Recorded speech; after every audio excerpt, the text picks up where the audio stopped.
Well, we're out for a morning walk, aren't we? Yeah. And he's nudging me to make me move on.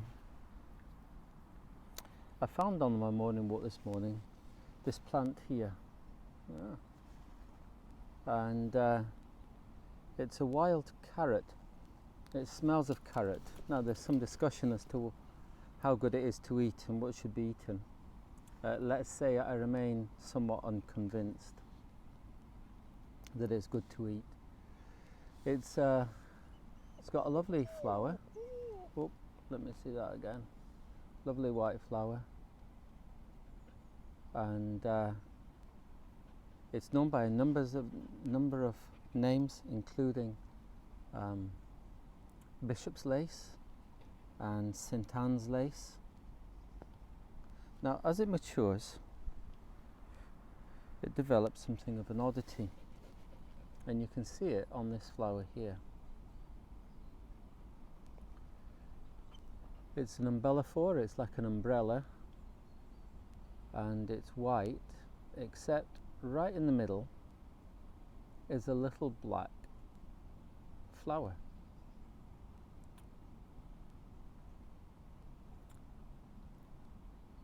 And it's kind of how you can tell it's a wild carrot. It's one of the signs it's a wild carrot.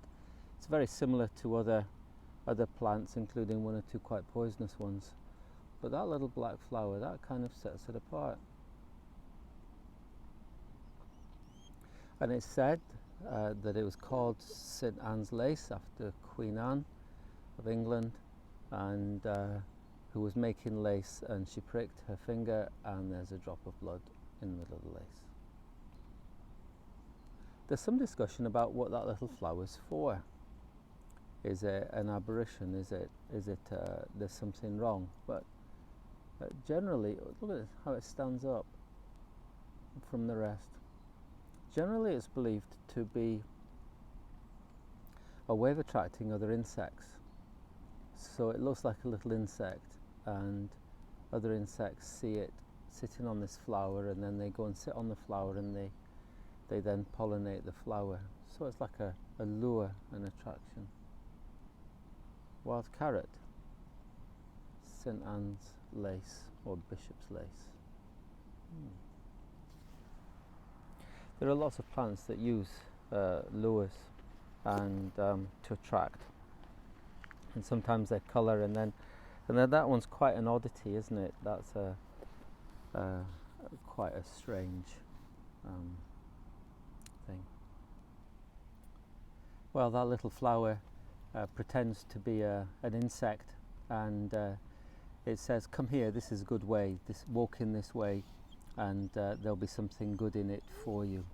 But while Jesus Christ, his was slightly different and more like St. Anne's drop of blood. But it says this: "But if you suffer for good and endure it, it is commendable before God.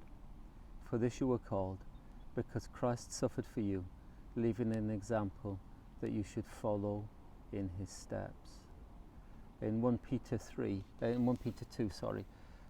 Peter says, Christ has gone before us, and he's led the way, and he's made an example, and we've to walk before him. And it may involve suffering, but as we walk in his steps, we walk in the best way, and the end is glory and honor to God and salvation of our souls. And so the question is, who do we follow? Sometimes we want to follow an easy path, and we just want it all to be sweetness and light, and we want life to be just like a little flower.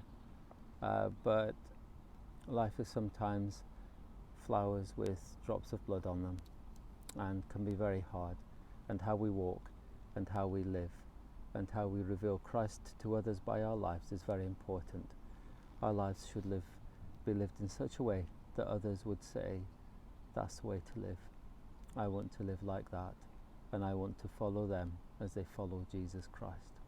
Well, today, may God bless you and keep you, and cause his face to shine upon you as you walk with him, even for some, while that walking may be through the carrying of their own cross. Have a good day. From me and my friend, you ready? Ready to go? Yeah. Bye-bye.